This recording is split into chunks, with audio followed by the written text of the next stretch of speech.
Shalom saudara-saudara yang dikasihi oleh Tuhan.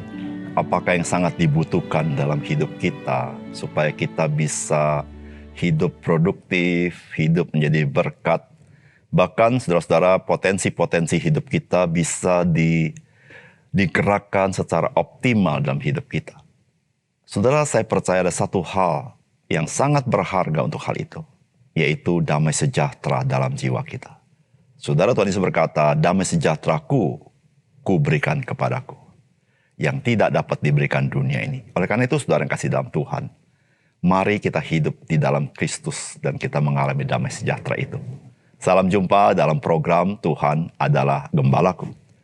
Saudara, dari masa ke masa kita menyaksikan berapa banyak orang yang tidak ada kaitannya dengan orang lain itu menjadi korban dari orang-orang bermasalah pada dirinya sendiri. Sebagai contoh, saudara-saudara, di dalam awal sekali manusia ini, saudara-saudara, kita melihat ada Kain yang membunuh Habil. Saudara, bukan karena Habil bersalah kepada Kain atau menyakiti hati Kain, tetapi Kain sendiri bermasalah di dalam dirinya sendiri. Saudara, pada masa kini kita menyaksikan ada orang yang membabi buta menembaki orang-orang yang tidak ada urusannya. Seperti ia menembaki anak-anak sekolah, menembaki orang-orang yang sedang berbelanja, dan banyak lagi yang lain. Saudara, melalui kisah di dalam Alkitab, dan kasus-kasus yang terjadi sampai hari ini yang kita dengar dengan telinga kita, maka kita menyadari, saudara, betapa penting kita memiliki kesehatan batin di dalam jiwa kita. Saudara, seringkali bicara kesehatan batin kita kaitkan dengan psikologi. Namun saudara-saudara, hal yang sangat penting yang melampaui psikologi, yaitu relasi kita dengan Tuhan. Itu sebuah pondasi yang sangat kokoh bagi jiwa kita. Saudara, mari kita membaca 1 Samuel pasal yang ke-22. Lalu Daud pergi dari sana dan melarikan diri ke Gua Adulam. Ketika saudara-saudaranya dan seluruh keluarganya mendengar hal itu, pergilah mereka ke sana mendapatkan dia. Berhimpunlah juga kepada setiap orang yang dalam kesukaran, setiap orang yang dikejar-kejar tukang piutang, setiap orang yang sakit hati, maka ia menjadi pemimpin mereka. Bersama-sama dengan dia ada kira-kira 400 orang. Dari sana Daud pergi ke Mispa di Moab dan berkata kepada raja negeri Moab, "Izinkanlah ayahku dan ibuku tinggal padamu, sampai aku tahu apa yang dilakukan Allah kepadaku." Lalu diantarnyalah mereka kepada raja negeri Moab, dan mereka tinggal bersama-sama dia selama Daud ada di kubu gunung. Tetapi Gad nabi itu berkata kepada Daud, "Janganlah tinggal di kubu gunung ini. Pergilah dan pulanglah ke tanah Yehuda."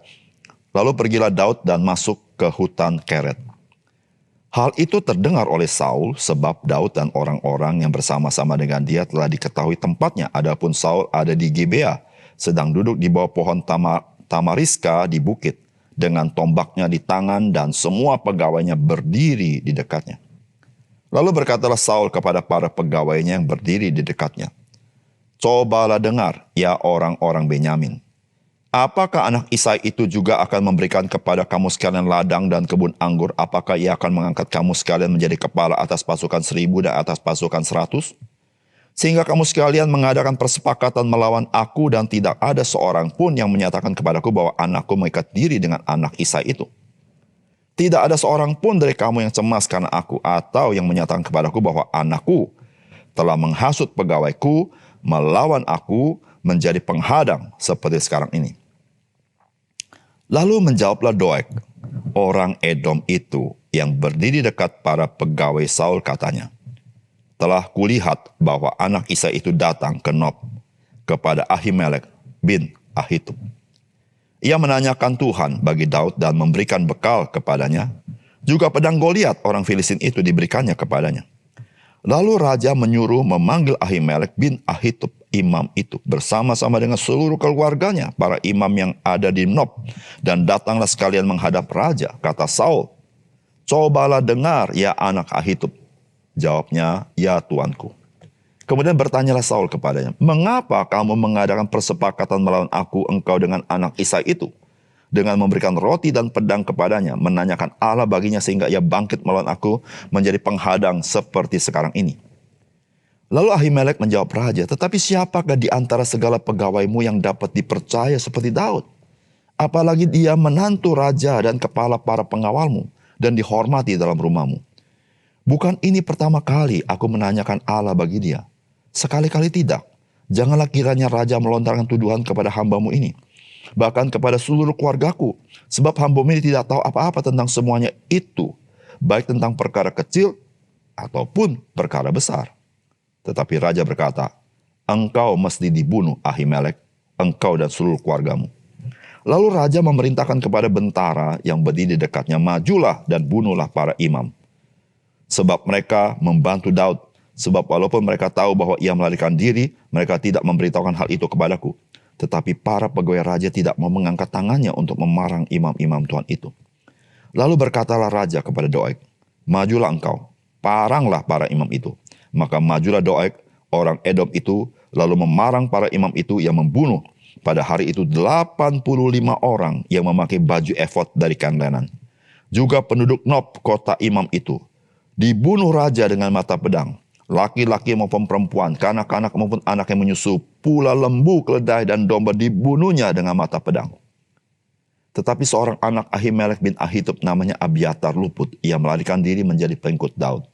Ketika Abiatar memberitahukan kepada Daud bahwa Saul telah membunuh para imam Tuhan, berkatalah Daud kepada Abiatar, memang pada hari itu juga ketika Doeg orang Edom itu ada di sana, aku telah tahu bahwa pasti ia akan memberitahukannya kepada Saul. Akulah sebab utama daripada kematian seluruh keluargamu. Tinggallah padaku, janganlah takut. Sebab siapa yang ingin mencabut nyawamu, ia juga ingin mencabut nyawaku. Di dekatku engkau aman.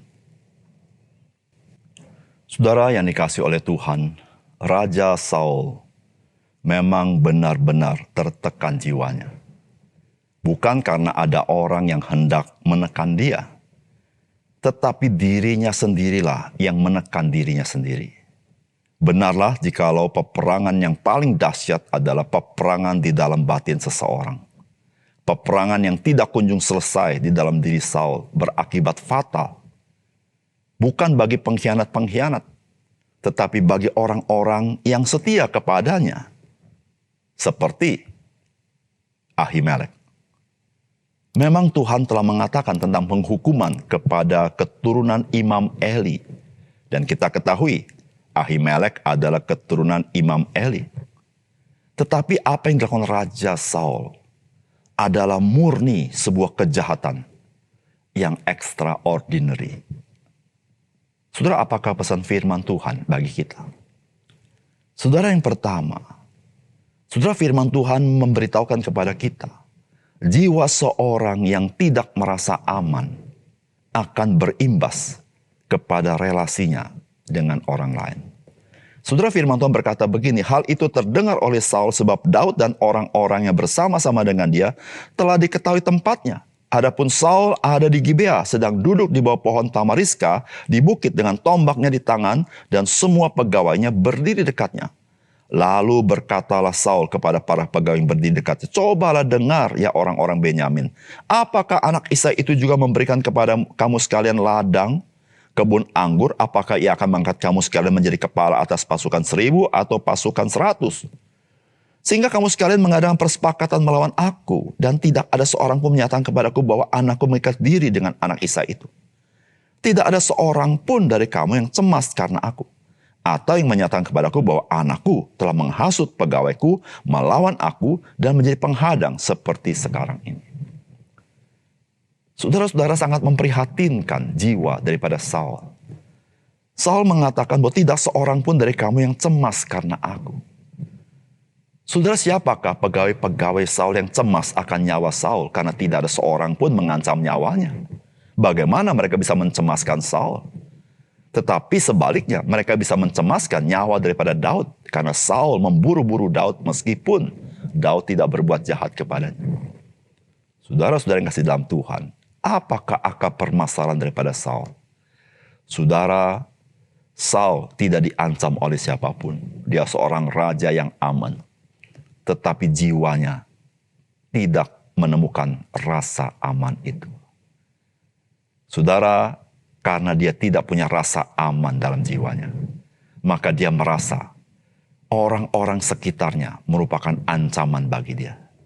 Pertama, dia merasa Daud jadi ancaman bagi dia. Kemudian, pegawai-pegawai di istananya, dia merasa menjadi ancaman bagi dia. Kemudian, Yonatan dia anggap sebagai ancaman bagi dia. Bahkan, saudara, imam-imam yang ada di kota Nob, termasuk Ahimelek, dianggap sebagai ancaman bagi dia. Bahkan penduduk kota Nob dibunuh semuanya karena dianggap sebagai ancaman bagi Saul. Saudara yang dikasih dalam Tuhan, betapa berbahayanya sebuah jiwa yang tidak punya rasa aman. Saudara, satu orang yang punya jiwa yang tidak rasa aman bisa mengancam banyak orang. Bukan orang-orang yang berbuat jahat kepadanya, tetapi kemungkinan orang-orang yang setia dengan dia. Mungkin keluarganya, mungkin suaminya, mungkin istrinya, mungkin anak-anaknya. Mungkin orang-orang yang membela dia. Tetapi dia anggap semuanya itu sebagai sebuah ancaman. Saudara yang kasih dalam Tuhan, betapa bersyukur kita memiliki Tuhan Yesus. Saudara, dia adalah batu karang yang teguh. Saudara, tidak ada tempat yang lebih aman daripada berteduh kepada dia. Karena dia mengerti kita. Oleh karena itu, saudara yang kasih dalam Tuhan, marilah saudara kita menyadari betapa berbahaya ketika jiwamu dan jiwaku tidak memiliki rasa aman. Saudara, rasa aman yang sejati waktu kita berada di bawah naungan salib Yesus Kristus. Oleh karena itu, saudara, bukalah hatimu, datanglah kepada dia, dan engkau akan mengalami damai sejahtera itu. Dan tahulah saudara, hidupmu menjadi efektif ketika engkau tahu ada tempat perlindungan yang kokoh dari jiwamu.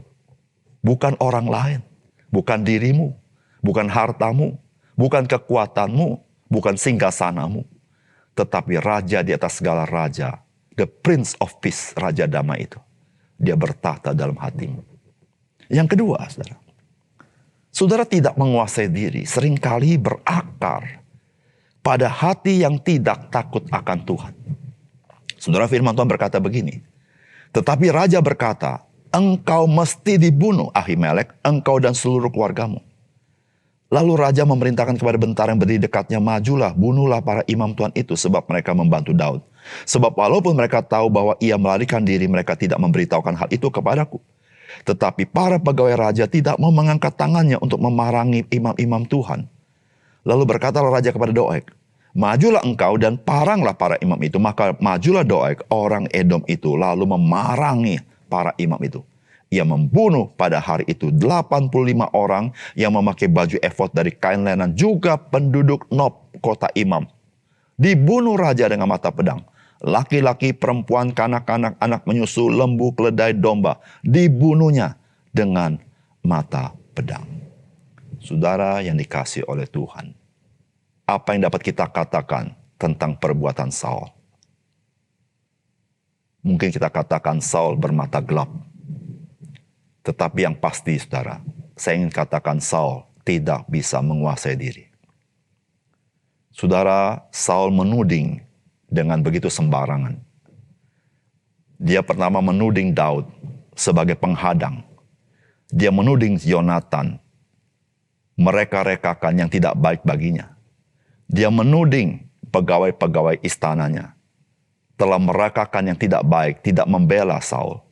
Terakhir dia menuding Ahimelek sedang merekayasakan kejahatan bagi Saul. Padahal, saudara, Ahimelek seorang imam yang setia kepada Raja Saul. Saudara yang kasih dalam Tuhan, Raja Saul telah berbuat dengan tidak menguasai dirinya. Dia dikendalikan oleh hawa nafsunya. Dia dikendalikan oleh pikiran yang jahat. Dia dikendalikan oleh hatinya yang begitu membenci orang-orang sekitarnya. Saudara, dari mana akar permasalahan Raja Saul? Saudara, Alkitab memberitahukan dengan jelas, Saul tidak memiliki hati yang takut akan Tuhan. Saudara yang kasih dalam Tuhan, dari awal sekali kita mendapatkan Saul adalah seorang raja yang memang secara fisikal lebih tinggi satu kepala daripada orang lain. Tetapi dia bukan seorang yang takut akan Tuhan. Saudara, itulah akar masalahnya. Saudara, ketika seorang tidak takut akan Tuhan, siapakah yang dia takuti? Tidak ada. Saudara, dirinya menjadi seorang raja yang melakukan dengan segala perkara menurut kemauannya sendiri ketika seorang tidak takut akan Tuhan. Saudara, bukankah bangsa Israel demikian pada zaman hakim-hakim? Mereka berbuat seturut kehendaknya sendiri karena mereka tidak takut akan Tuhan. Saudara, orang yang takut akan Tuhan dimanapun dia berada, saudara, Tuhanlah yang mengontrol hidupnya. Dia takut akan Tuhan. Dia tidak berani berbuat semena-mena kepada orang lain. Ketika dia mau berbuat, dia berbuat berhati-hati sekali. Bahkan dia menanyakan kepada Tuhan. Saudara, kasih dalam Tuhan. Jikalau engkau dan saya ingin menguasai diri dalam hidupmu, saudara, pertama-tama yang utama dalam hatimu, engkau harus punya takut akan Tuhan. Dimanapun engkau berada, takut akan Tuhan, itu akan memimpinmu. Firman Tuhan berkata begini kepada kita pada hari ini. Mazmur 111 ayat 10. Permulaan hikmat adalah takut akan Tuhan. Semua orang yang melakukannya berakal budi yang baik. Puji-pujian kepadanya tetap untuk selamanya.